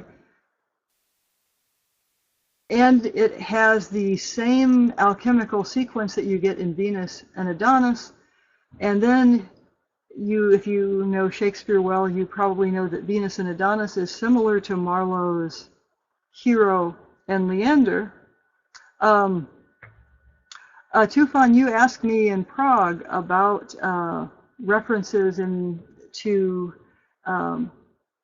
Islamic alchemy, of which there are many. But it's this particular poem of Marlowe's that is set at the Bosphorus, that one of Marlowe's. It's also the one where you get really sexy descriptions of Leander, but and not so much Hero, that makes people think that Marlowe is more interested in Leander. Whoop-de-doo. Now, look here, Lysander. Oh, you're more than welcome. I wish I'd known that when we were talking before. Lysander is the name of a great historical leader, but it's also a pun on Leander. So I think what I'm going to do is just remind you of what goes on with the couples in Midsummer Night's Dream. And that's probably all the time that I'm going to have to do. But to go back to this idea of Dan's that I started with, if you are thinking of this with consumed perspective, okay, those of you that have done magic know, if you're in an energy generator, it works better. I mean, whether it's the dome that we have in the Capitol here, a dome in a cathedral, and you're in an energetic space, things work better. If you know about the Rosicrucian vault, which probably, by the way, had 5 spirals in it, unlike the one used by the modern day Golden Dawn. But these are, they're to amp things up. Well, that's what Dee's theater designs, I think, were intended to do. Now, during the time that the globe opens, Dee isn't around. Dee is sent up to Manchester, which is, by the way, where these drawings that Joy Hancock's found, where she found them. And he's supposed to be, he finally has this government post that he's wanted to get, but he's not there. And he's not there to the point that it turns into a fairly big crisis. I think where he likely was working as part of the Globe Theater project. Now, suppose in the Globe Theater you put on a real magically powerful play. Okay, that could be Midsummer Night's Dream. It's not. Midsummer Night's Dream is too early. It's probably performed at Blackfriars or in an earlier place. It's also, by the way, probably not going to be necessarily the plays that you'd think. When the Globe opens, the play that is performed there, and it opens in 1599 on the autumnal equinox, Julius Caesar is the play that opens it up. Okay. But you're watching a magical play there, and not only does the theater act as a magical device, of course the play itself is supposed to make you merge with the characters. All right, now, since you are still listening to me, if you are, I'm going to assume that you know this play and love it. If you don't, well, watch it. You will. All kinds of movie adaptations, fantastic performances of it. And I'm also assuming that you know enough about consume perspective, or from Dan's ideas generally, that you understand that it can be applied to how shapes, basically standing waves, can be embedded within each other. And that you can look up concepts like the cube of space. But when someone like Paul Foster Case, for example, describes how to map Hebrew letters and the Kabbalistic tree of life onto a cube, that's the culmination of years and years and years of spiritual study. We're just skimming the surface of stuff. And that there's some other historical details, like how Paracelsus changed the field of medicine. Well, I'm not even going to talk about that, but that was another of Vincent's things with this play, to look at it in terms of Paracelsian oppositions. Or why the Duke of Athens could be the king of Jerusalem, or why Bottom with the head of an ass is an initiate on the start of a path, and how that has to do with the donkey in the cradle. And the donkey in the cradle could be the golden ass of Peleus, or it could be the initiate that is Jesus, because anyone can be Jesus. Oh my God, that's heretical. And so you can see quite a subtext on all of these. And I'm also assuming that it's, for most people who deal with text like this, a lot of fun mixing but not misusing terms. So in other words, like, yes, I know, and Dan knows, and Alan knows, that neither Dee or Shakespeare would have used a term like consume perspective as being a way to inhabit the cube of space, or to make, or to create a geometry of emotional and psychological pressure.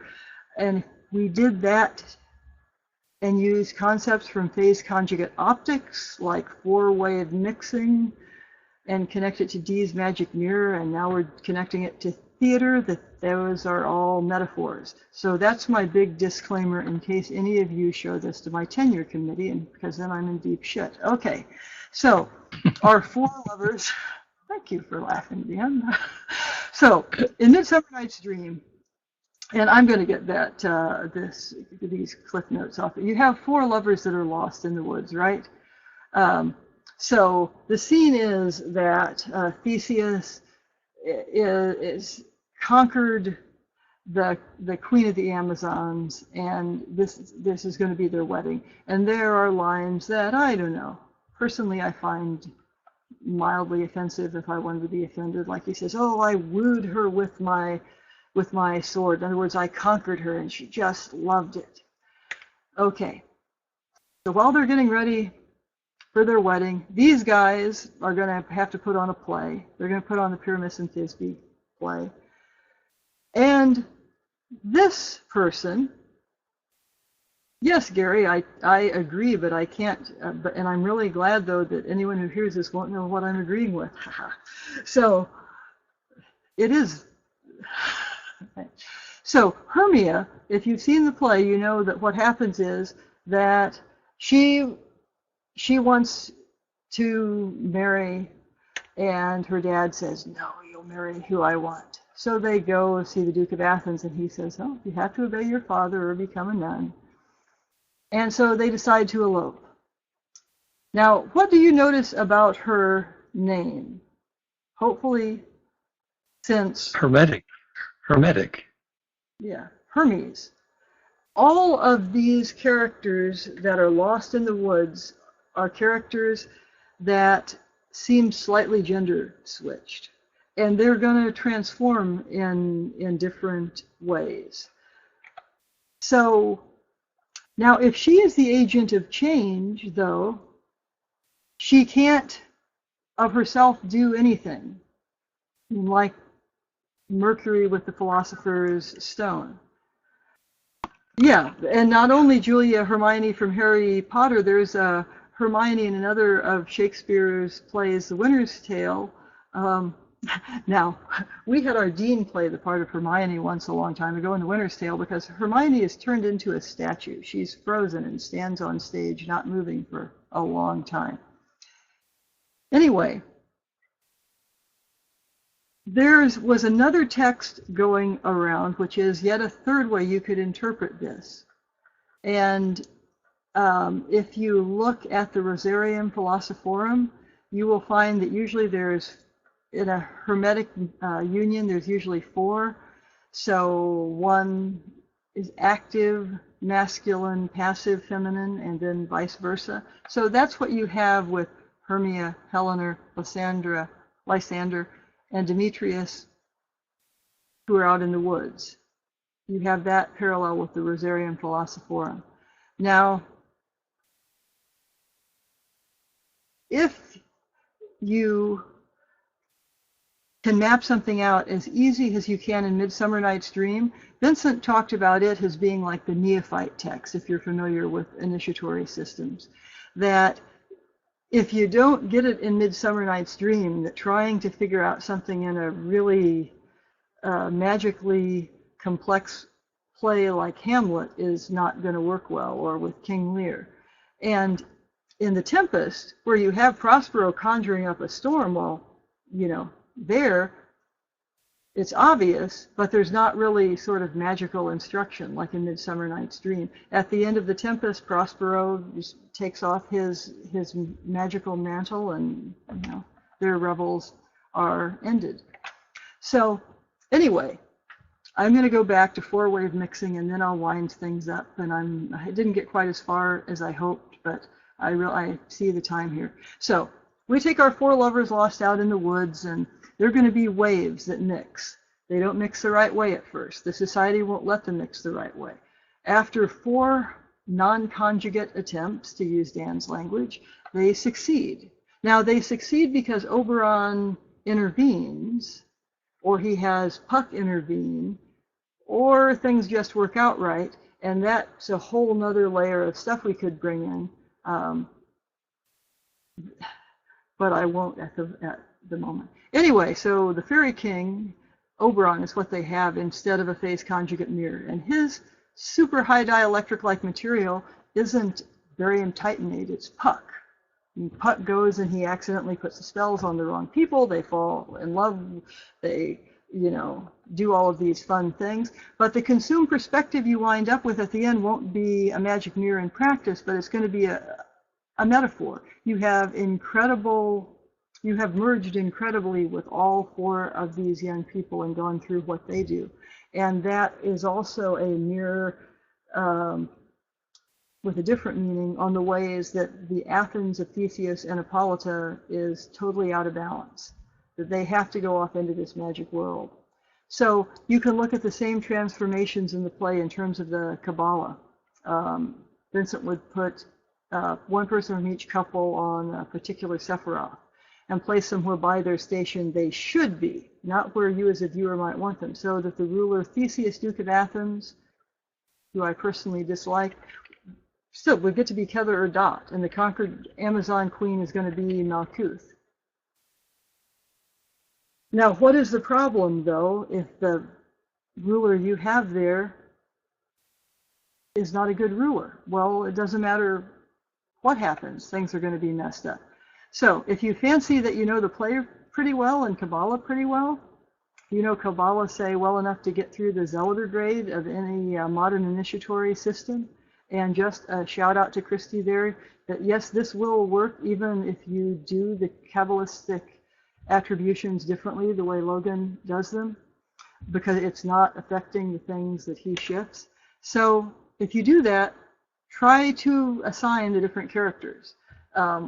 So put Theseus, Hippolyta, Titania, Oberon, Hermia, Lysander, Helena, and Demetrius on particular places. That's 8. So then you need 2 more.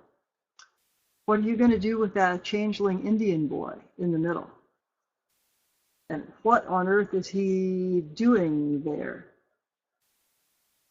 So I could keep going. At another level, too, that the original suggestion was that you had exactly opposite pairs of emotions as well as pairs of people in a 4-wave kind of cube. And we actually now know the wave shape for the emotion. For example, Centric for anger versus love or hate. So if you actually cause those waves to converge from opposite directions, a sequence of emotions, and fuse, implode at the center, it's like when you're instructing a soul group that wants to get together and learn to lucid dream back through the heart of the sun. They have to actually experience each other's highs and lows to the point where they weep for them, and at the end they realize they feel for each other because they've fused. Well, absolutely. And you know, for the article that we were working on with this, I went and looked at each particular scene. And if you go somewhere, even on, online, like there's a very good online Shakespeare concordance, and you look at when characters come in and out, I mean, it will be the same structure in a way that is just much more obvious than in most plays. So Hermia will have this intense exchange with her father. Then she'll talk to Lysander. Then one of them will leave and someone else will come in. And so the opposite, you have opposite emotion changed into opposite emotion again and again and again. I mean, in one sense, that's something that they just teach you, or used to anyway, teach you in method acting. I don't know what they do anymore, but the cliche way to look at it is, if you think of some real smarmy soap opera, here's a couple, they're having a horrible fight, and then suddenly they start making out. It's like something just turns completely into its opposite. Inside out. Mm-hmm. And you see that over and over again.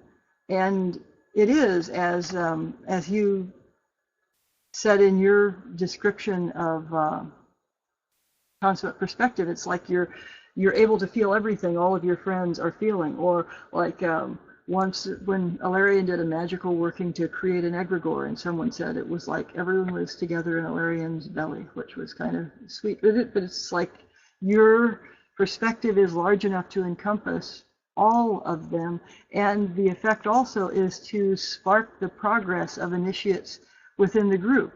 If, for example, any of you listening to this have had the experience talking to Dan, which I've had, and I have the same one talking to Vincent, of talking to either of them about something very intensely, and you're like, yeah, I understand that, that makes perfect sense.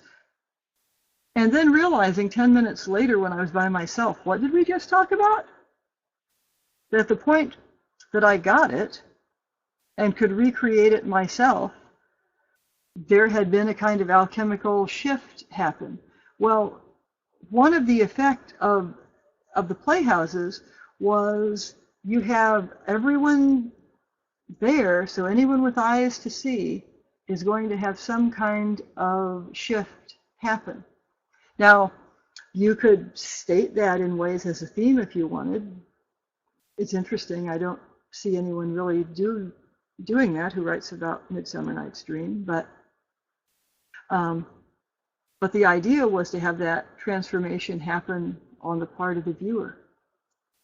And if you think about it, in terms of saving a gene pool, if getting our collective plasma accelerated through the heart of the sun is the only way out, and fusion experience has to be set up to create the critical mass inertial escape velocity, then setting up the symmetry operations for that alchemic fusion experience, the oneness experience, is really the make or break moment for saving racial memory in a way. Well, and that's just something else that is going on in a lot of these works. I haven't really talked much about it, and actually, in interest of time, I won't talk about that. I wanted to say just a few things about the connection to this and Ophanic, if I might do that, since that's where we're going next time. Sure. So, if you think of Ophanic as waveguides, I don't see any conflict between the notion that you're not going to see too much directly about angel magic in Shakespeare's plays. You see Ophelia, okay, kill herself, but there's that. But what you find are a lot of works that you can map out Kabbalistically. There's a book that does a whole book just mapping out the Merchant of Venice in terms of Kabbalah, just as one example.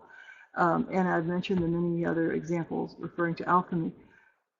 But the way that, if Vincent was correct, his argument was, as I started saying, you have a setup, that sacred geometry, based in Kabbalah, that is your ground. And until you have that set up, you're not doing the Ophanic workings. And I think everything fell apart before they ever got to that point. So to jump from one of his earliest plays, Midsummer Night's Dream, to the last play, The Tempest, Ariel in The Tempest, you can work that out in terms of cipher as light, but it's also Uriel, where you see Uriel all the way through the spirit diaries. So The Tempest is more like, well, look what happened or could have happened, rather than an initiatory text trying to jumpstart you into wanting to do it. And I think I better stop and see if there's any questions. I think that was great. Really, you've touched on all the right stuff, and you've played the right notes here. You set the stage. Why? Thanks. And I think that it's really interesting, the stuff that's coming to light with this lately. And by the way, I know I mentioned this to you, but I don't think other folks were here.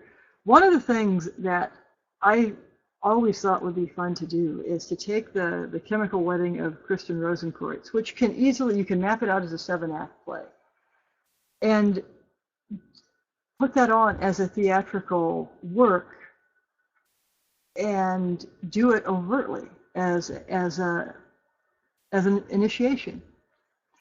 Anyway, that is the historical background that we have next week for Alan's Ophanic presentation.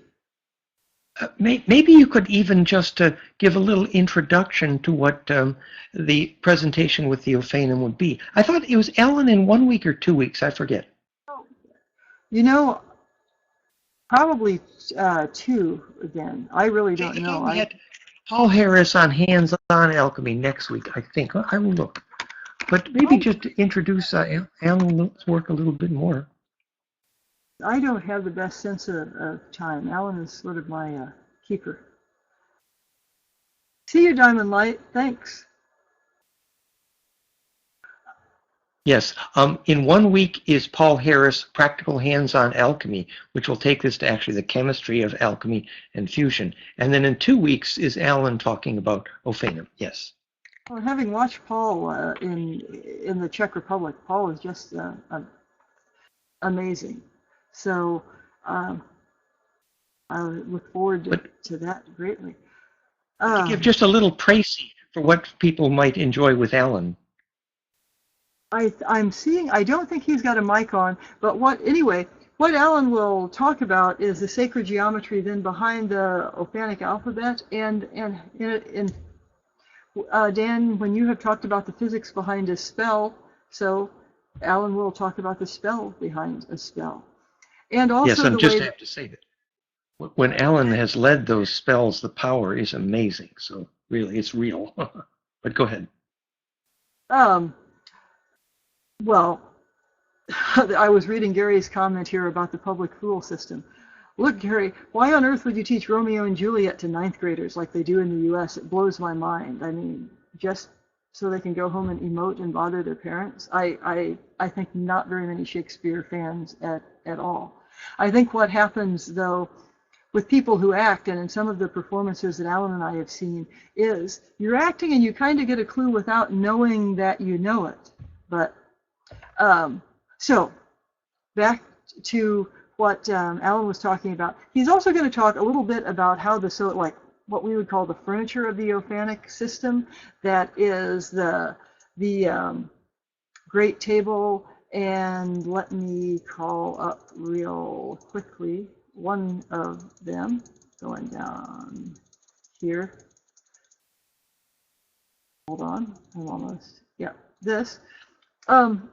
How the way that you set up the altar, the seal of Amet, and where the tablet of Malvage, the lamans, how that creates a kind of machine.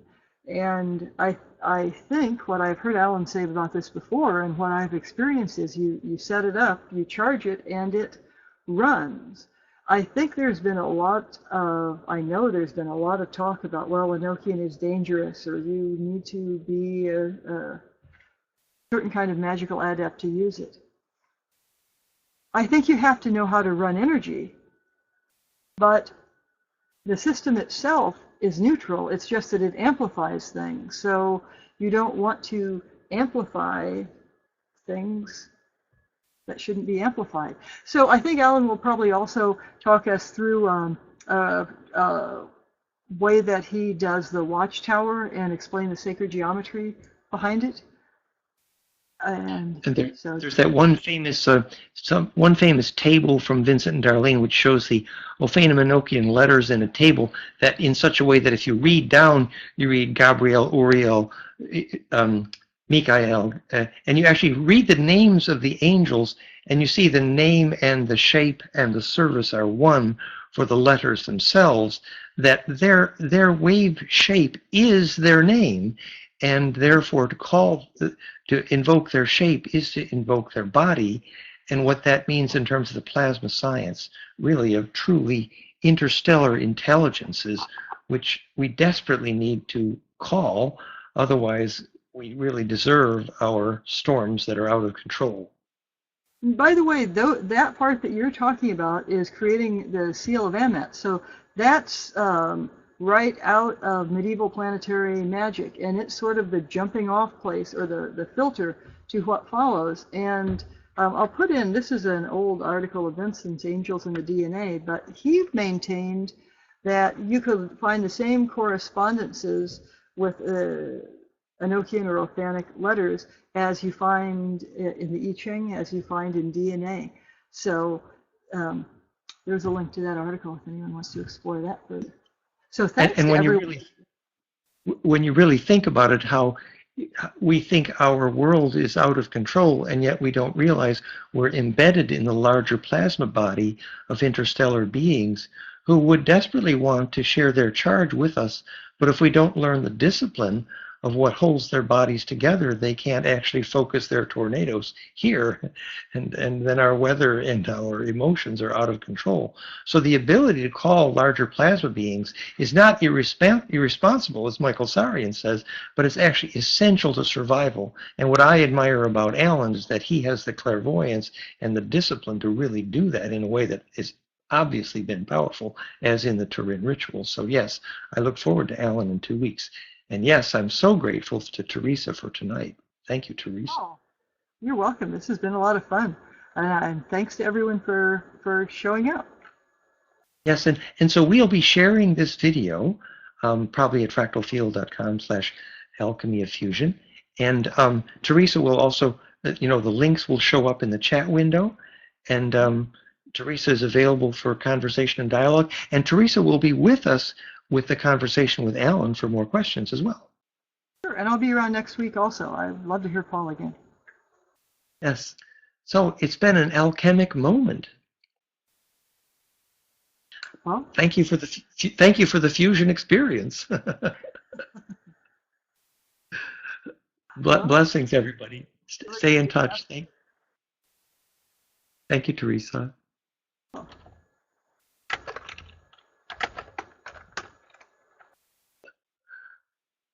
Blessings.